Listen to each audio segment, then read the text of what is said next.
you doing? Justin here. Today we are looking at the melody for the jazz standard Misty. Now, really important thing with this one is to listen to a vocal version of the song so you know what the words are and you know how the melody goes, because playing the rhythm exactly the same as it's written in the real book is really dry, and I just don't think it sounds good. It doesn't really sound right. It is correct, you know, in that that's, I guess, if you kind of made it all a bit quantized and a bit exact, that's what you'd end up with. But playing it exactly like it's written is just a bad idea. I don't think, I'd be really disappointed if I ever went to see a jazz act play and they played the melody like it was exactly in the real book. It's just not cool. So yeah, listening to a few different vocal versions would be a good idea, and deciding yourself how you're going to adapt the melody rhythmically.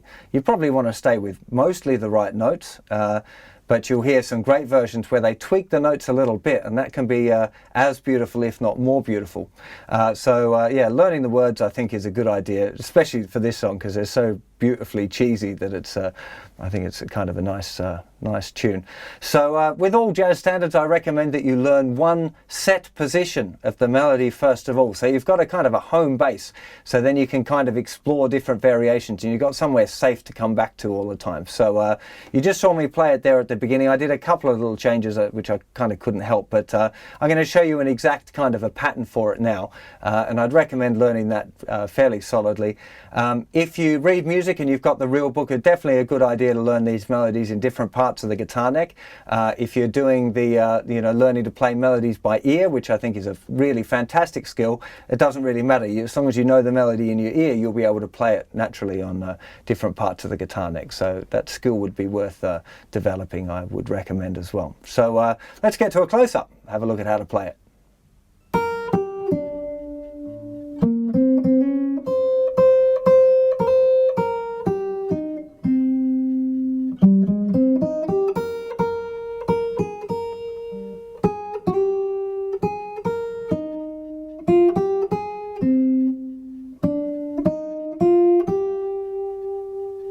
Okay, that's the melody for the A section. Again, really important that you've got those words down, so you know, look at me, I'm as helpless as a kitten up a tree. It'll really help you with the phrasing of that melody, you know. Particularly this next line, never knowing my right foot from my left. When I was first learning this melody, I was always put off looking at the sheet music and seeing this triplet and not really knowing what the rhythm was. But if I just listened, it would make everything make sense. So, you know, try and keep your ears open for this sort of stuff rather than just reading it off the page. When I'm talking about the melody here, I'm going to start talking about notes, right? Because I think it's really important that you learn the notes on the fingerboard, and going through and describing each fret and string's a little bit of a bore for most of you guys that are getting into jazz, I suspect. So the first little part of that E flat major 7, B flat, G to the note D.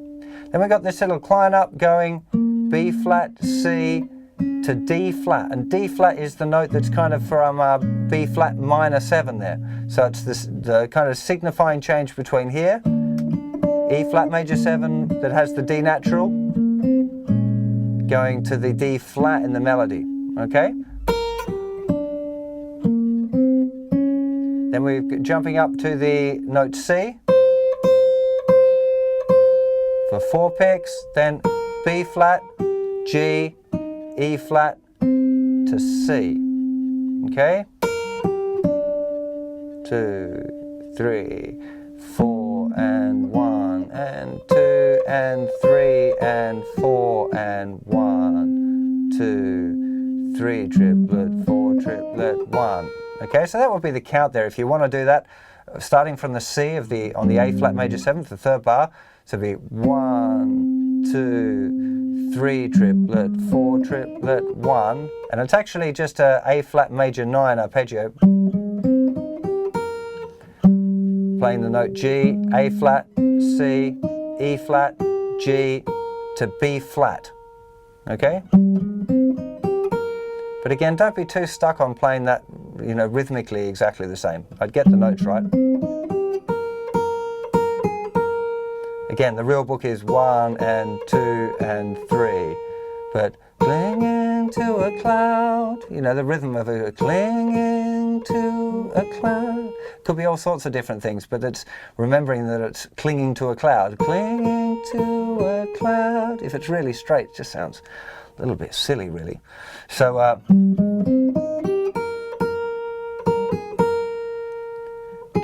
can understand, I get misty. Okay, this little part, it's starting on the G, G, A flat, B flat, down to E flat, F, G, A flat. Really beautiful. That's the hook of the melody for me, is that going from the A flat down to the C, D, E flat, F, G. Okay, slightly different on the second time round, but we'll get there in a second. So let's have a look at that whole A section. 2, 3, 4 and 1. 3 and 4 and 1, 2, 3 triplet, 4 triplet, 1 and 2 and 3, 4 and 1, 2 triplet, 3, 4 triplet, 1 and 2 and 3 triplet. Okay, crotchet triplets there at the end, but you know, again, just listen to the melody. The second time bar is no different, but when we've got the, instead of going up to the note G, we go down to the note E flat. Okay, now coming into the B section, we got this nice little run. Okay, it's written as crotchet triplets, 1 triplet, 2. I don't really have a proper count for that one, so I can't do my little rhythmic counting for that melody, but we've got E flat, F, G, B flat, C, and then it goes to a D flat for 4 picks.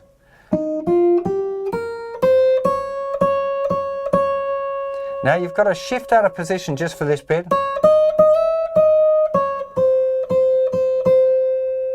Okay, so you've just got that one little section there where you're starting on the note D flat, E flat, F flat, which is the same as E. Okay, and then 4 picks on the note C. Okay.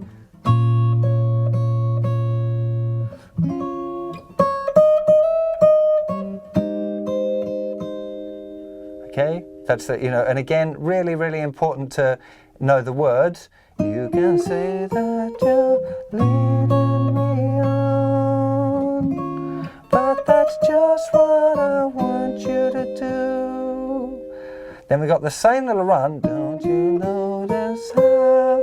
But we changed the melody. Instead of going to D flat, which it did on the first time, it goes up to the note D. Okay, D, D, D, C, D, D, D, C, F, D, C, B flat, which is the really part where it's got all of those nice changes. I'm just going to play the chords and the melody for you together there so you can kind of hear the relationship a bit for the B section.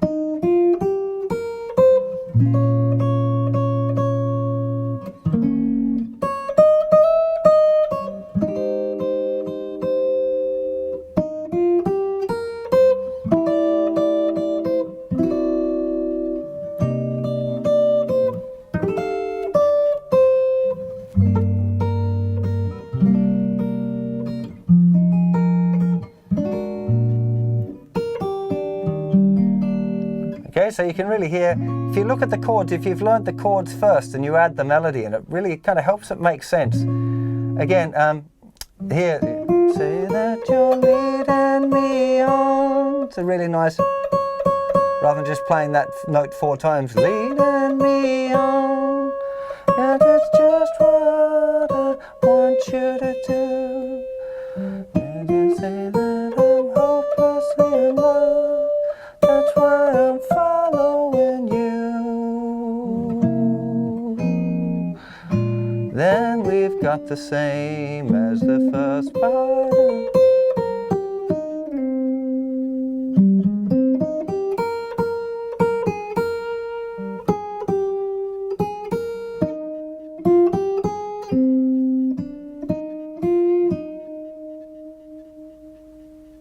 Well, I hope that gives you non-note readers a good look at the Misty melody. I do really recommend, if you're getting into jazz, that you learn to read some dots, because most standards are written the melody in regular notation. There's no tab around, and actually it's kind of important that you're learning the melody in different parts of the neck, which tab's pretty restrictive like that. It doesn't allow you the freedom to move around the neck with the melody. It's trying to give you a specific place for it. And tab's very useful for writing out stuff like chord solos and solos where you need to remember where a particular note was played. But in this kind of context, you know, you're kind of better off being able to know that the note is G, and it doesn't really matter where you play that note G.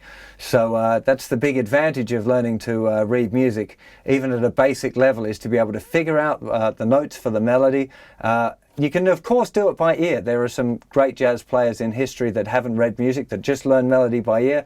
And I suggest that's probably a better way of doing it, if you've got the time and energy to do that and your ears are up for transcribing it, because you get inside the melody a little bit more than if you're learning it off the page, because, you know, music's about listening, right? So it makes more sense to learn it by listening than it does to learn it by reading. But I know many of you don't read music and don't have the transcribing skills to do that. But, you know, really, really important, no matter what you do, is, as I said earlier, you know, is to listen to some versions of Misty and kind of get into the melody and get into the words, and so that when you're playing the melody, you're kind of expressing the words through the instrument rather than just playing a kind of a block of notes. So, you know, definitely a really good exercise as well is playing the chords yourself, you know, and recording into a looper pedal or into a, you know, a basic recording kind of a system, and then playing the melody over the top.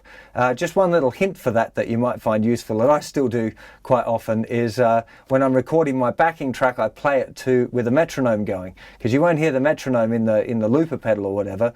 But with these tunes, because they're so slow, it's really easy to kind of speed it up. And although it can sound musical to have things speeding up and slowing down while you're going, you want it to be fairly consistent and be speeding up and slowing down out of choice, not through not being able to.